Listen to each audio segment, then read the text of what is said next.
Shalom, everyone. It is a special week. It's a bit of a difficult week this week. It was Yom HaShoah this week. Next week is Yom HaZikaron and Yom HaAtzmaut. And the parashot in between those two very special occasions are Parashot Tazria and Metzura, two parashot aligned together. Just a reminder, they're aligned together only on years that are not leap years.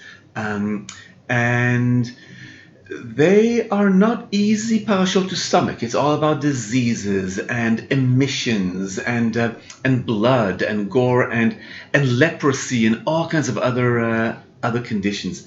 So I'm sitting here with Professor Shlomo Meital, and myself, Elisha Wolfin, from Kilat Vahavta, and we're having a conversation on the parashot, and we hope you enjoy this conversation. Hi, Shlomo. Shalom, Elisha, and let me tell you, these are tough parashot. 38 years ago, we had our son Ronen's bar mitzvah at Kilat Moriah, which is the first Keilah, conservative, Masorti Keilah in Israel, going back to 1955. That's how much? 68 years? That's a long time. Wow. What in the world can a bar mitzvah boy say about Tazria and Metzura? Especially, I'm sure you encountered this in your bar mitzvah ceremony. We found something, but we didn't have your wisdom and your stories and what you found, which is absolutely beautiful, that we'll talk about. Okay, yeah, I feel for Ronen. Often when we have a lot of bar mitzvahs, and the bar mitzvah kids, whenever they have Tazria Metzura, they always see us like smirking a little bit and kind of and we tell them, don't be fooled by what you read. It's much deeper than you think. It's actually really deep, and I actually mean it. And in fact, after we sit and we discuss the parasha, often the parents are like, wow, we never realized, that, they often say that they would say, yeah, we kind of read it in advance, and we thought, oh no, our son is going to have this awful parasha, and now we realize it's actually really, really deep. So I've encountered this parsha or parshot for 80 years. Got new insights thanks to your drasha. And Elisha, please tell the wonderful story in your drasha. The theme that you've discovered in Metzora is the theme of life force, which is buried in there, and you discovered that nugget of gold and encountered it personally from a conversation. Will you tell us the story? Okay, sure. So,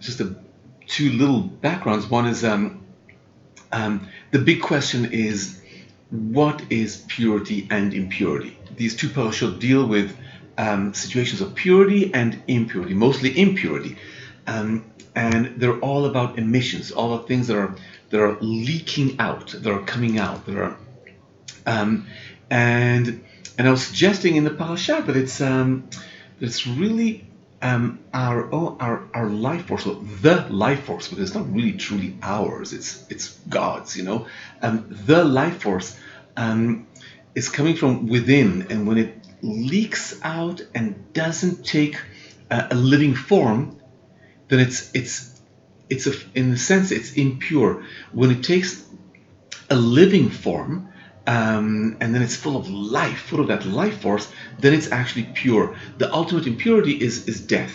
So anything that was alive and now it's dead is the ultimate impurity.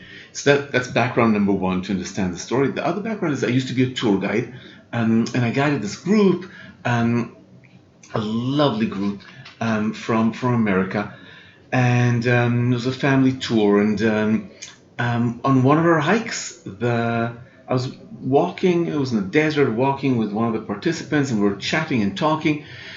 And she said, Elisha, you're really depleting your life force. You're really depleting your energy.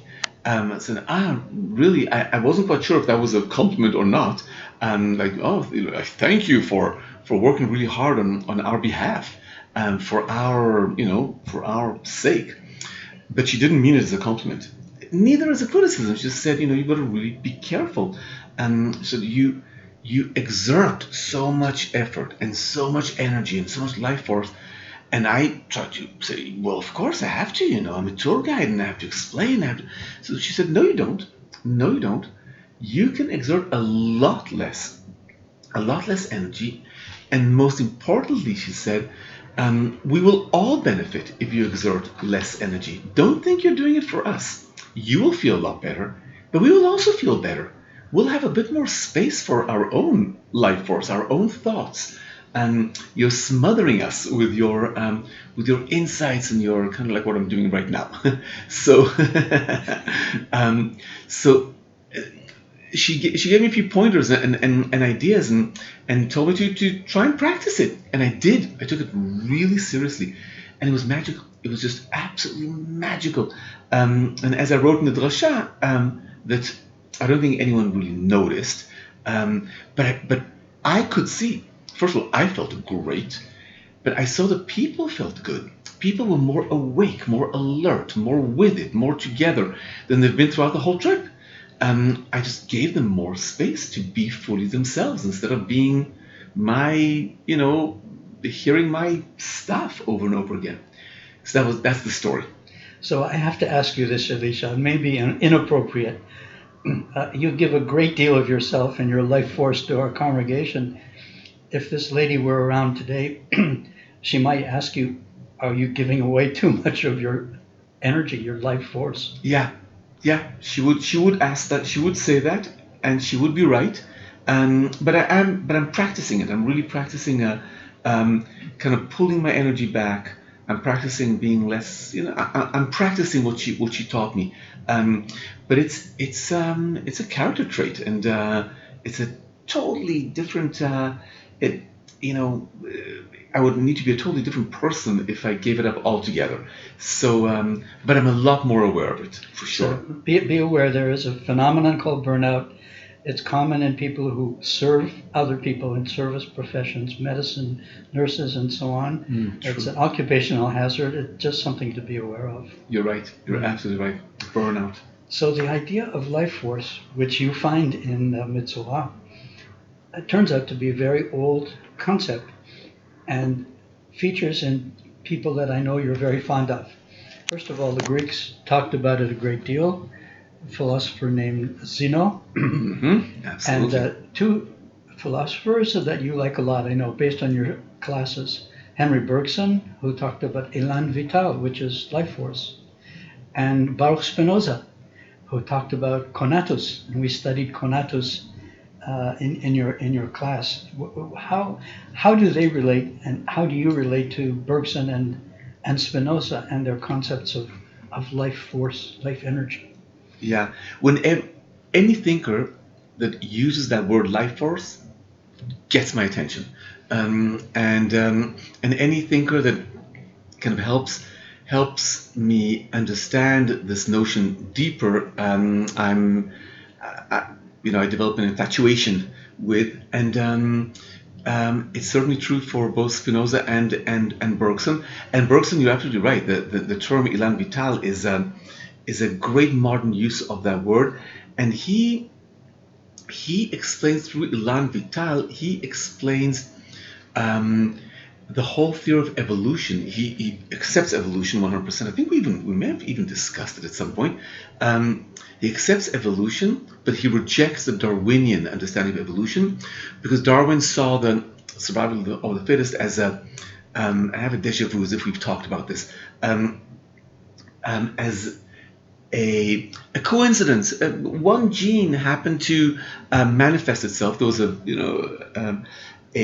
mutation, and the mutation proved to be better, and that species with that mutation survived while others didn't. Mutations are accidental events, and most don't work out, and a few do, but it's kind of random. Right, and those who do move evolution forward. Bergson came and said, absolutely wrong, absolutely not. There is a force that's driving evolution forward, and it's an invisible force. It's a powerful force. He didn't call it God, although he did refer in a few places where you could understand that it's God, and that that kind of drives the whole living experience forward, and humanity forward, and the world forward, and it's the life force. I agree. And Elisha, I was just now reading your beautiful statement on the wall, quoting Einstein, right here to our left, That's who right. said that some people see no miracles in the world. I know a lot of those people. Some people see only miracles. And Einstein prefers the latter. He prefers seeing miracles. And life force, Elisha, is a miracle. And let me explain, based on science. The human body has 30 trillion cells, and they're always replacing themselves, dying and renewing themselves. And probably the cells in my body now didn't exist 7 or 8 years ago. Each little cell has a little motor. It's called a mitochondria, and it generates energy because in order for cells to do their job, they need to have energy. So there's a chemical process inside every one of these 30 billion, 30 trillion human cells. When you look at life and you understand it more deeply, you really do see something that is miraculous, absolutely miraculous. Yes, yes, it really is. And here's the interesting question: where is a cell getting its energy from? Is it producing it, um, or is it tapping into an existing energy? Um, and it could be a combination of both. It's using. Um, my understanding of it, the way I see it, is that there is the life force, which I call God, and God is the source of life. And we often think about God creating the world in 6 days and resting on the seventh day, and then sitting relaxing on a cloud somewhere and overseeing God's creation, and etc. etc. That's not how I understand God, but rather God as that life force that is always present and always forever nourishing and moving creation forward. So the cells are tapping into a life force. What they are doing is they are transmuting this life force. They're translating it into physical energy that allows them to live. Absolutely. I must tell you this story about the lack of a life force. um, my mother, Aliyah Shalom, lived to the age of 105, completely clear of mind and in absolute control of everything and everyone. That's good because we're counting on you, Shlomo. She died in 2012. I flew to Toronto to arrange her funeral. She arranged everything. She marched into the funeral home when she was still alive, gave strict orders about her funeral, paid for her funeral, and we simply had to follow her instructions. And I followed them to the letter, except for one detail. She wanted a police escort for the funeral procession. I wasn't able to arrange that with the Toronto police.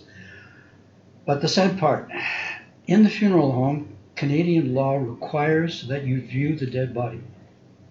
You have to see the dead body and confirm as a close relative that this is indeed the person. And it makes a lot of sense.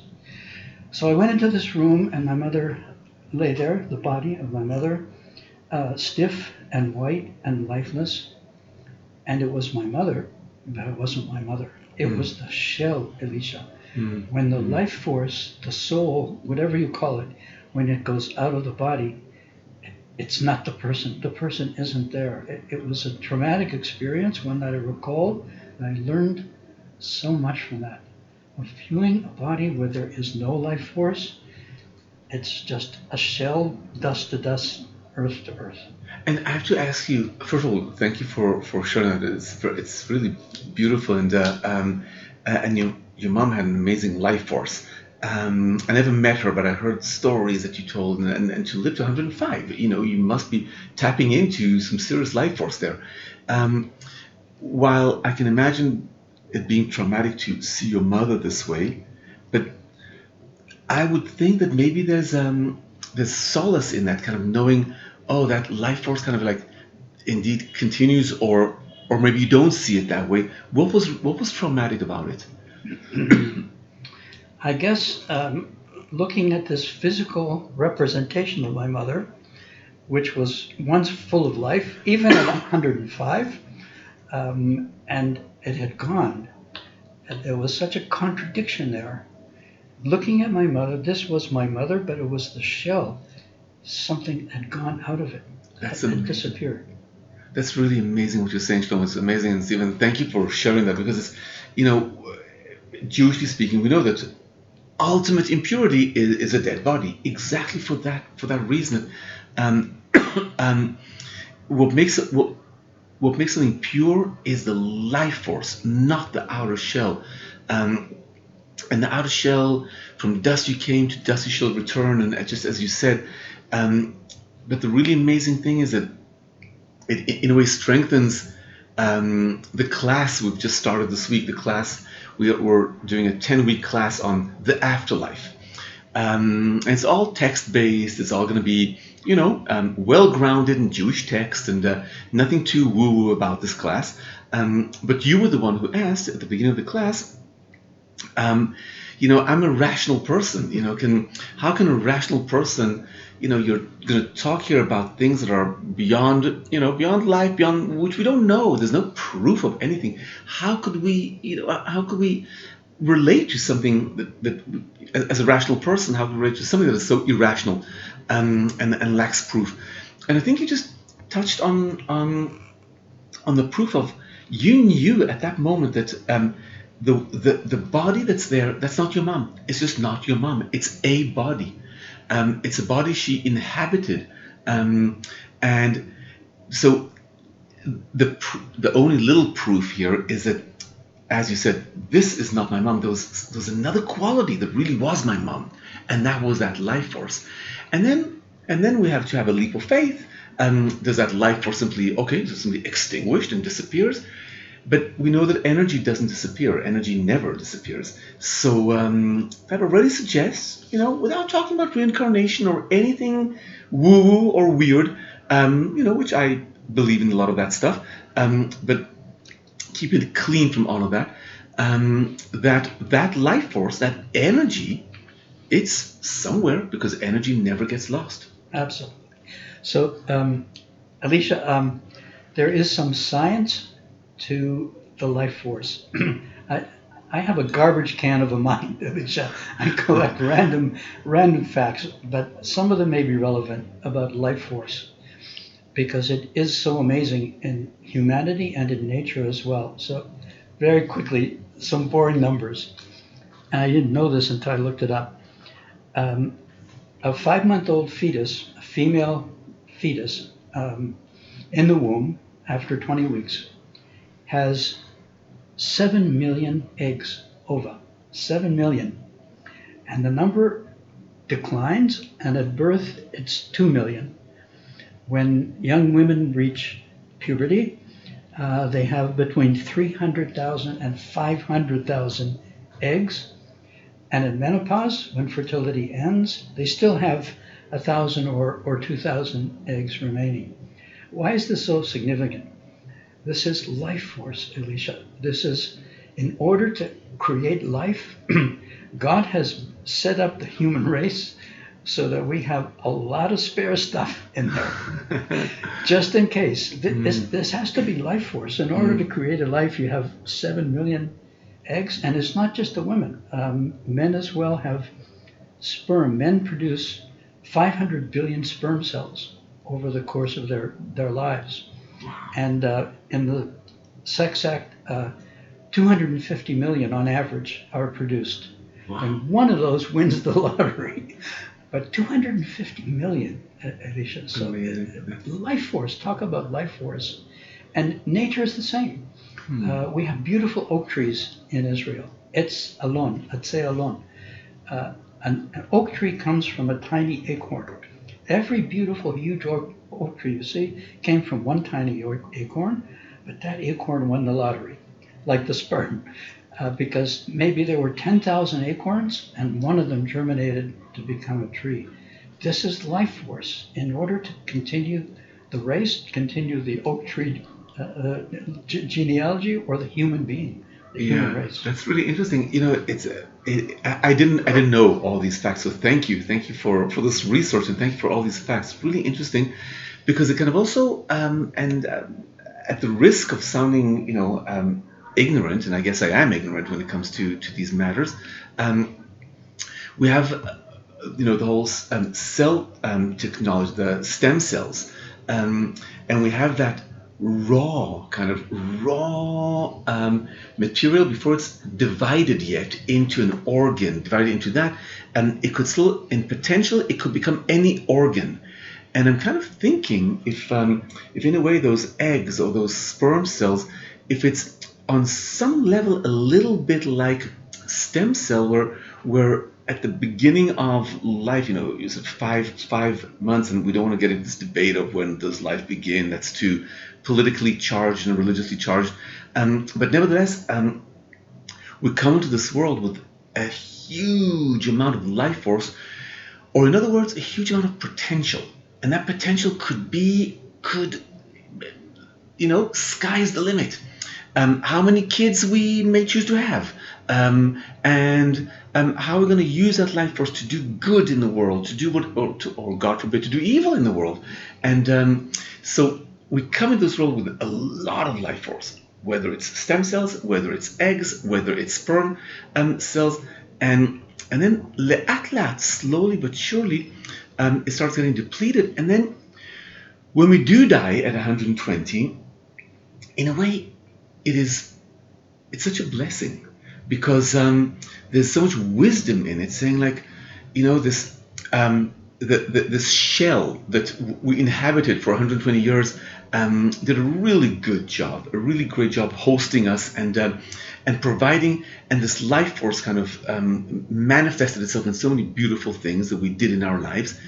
And then when this life force is depleted, it ends and it moves on. I personally believe it moves on and will create and will start a whole new person. But that's really powerful what you just shared. So thank you. So a question, Elisha. We both understand and are amazed by the life force in a single human body.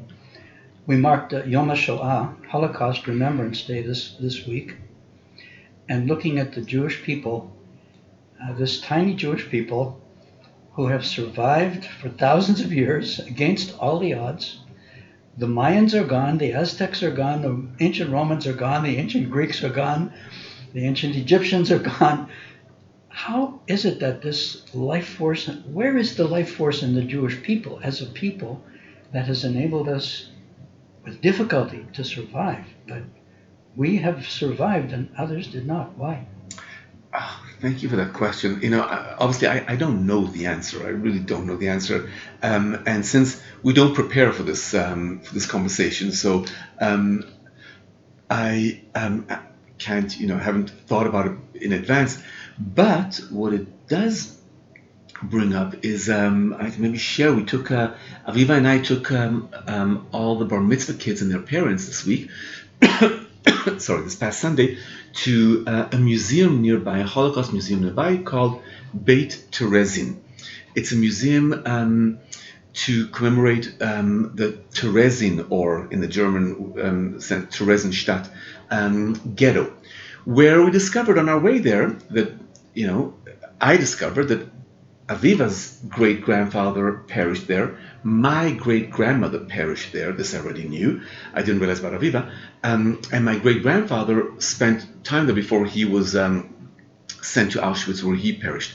It was a great visit. And in one of those, we focused mostly on the kids in the ghetto. It's a really special museum. I won't talk too much about it because we only have half an hour, and we're talking about the life force. But that was a ghetto where the Jews really worked on their life force. For example, every kid who had a bar mitzvahs had to be clandestine. They were not legal, so they were done in cellars and places like that. The kids lived separate from their parents. Men and women were separated. The kids were separate from their parents, and they kind of ran their own life. It was really quite amazing. And the Jewish ghetto authorities enabled the kids to have bar mitzvahs, and they have a piece of paper ripped out of a siddur that survived, the piece of paper, from a bar mitzvah of a kid, a siddur that was given to this kid for his bar mitzvah. Now, why would you have a bar mitzvah if you're about to die anyway? Why would you give someone a siddur to pray from if they're about to die? But in it, there was a dedication. And it was from the head of the Jewish council of the ghetto. And what it says there, Uvacharta b'chaim. And signature, Uvacharta, choose life. It's from the book of Deuteronomy, of Dvarim. And that, the woman who kind of guided us, she kind of, she knew it was a bar mitzvah group, so she kind of went through it pretty fast. For me, this was like wait. This is everything that we're actually talking about. Here we are, people who know their death is imminent and it's going to be tomorrow or next month, or if they're lucky, a year from now. If I don't know if they're lucky, I don't know. And the head of the ghetto is telling them, choose life. At all costs, whatever happens, choose life. Or in other words, choose life force. Be connected to that life force. And I think, it's not a coincidence we say l'chaim. We raise a glass and we say l'chaim, to life. We cherish life. We see life. Life is the vessel through which the life force appears in the world. And I think that's kind of the rationale for our Masorti tradition and movement between Orthodox and Reform, because we believe in halacha, in history, in our traditions, in our bar mitzvah, in the rituals. We believe in that strongly. And we also believe in modernity, agility, at adapting. And throughout history, one reason the Jewish people have survived is this ability to absorb everything that's outside, and we mold it and adapt it and make it part of our own tradition. I've been working with my grandson on his paper on philosophy, and we've been talking about Philo the Greek. Mm-hmm. Philo was a Hellenist Jew. On Hanukkah, we revile the Hellenists, but Elisha, the Hellenists were Jews, and they adapted the powerful Hellenist Greek culture and integrated into the Jewish religion, and they remain Jewish. Absolutely. It's a good opportunity to debunk this fallacy. Hellenist Jews were not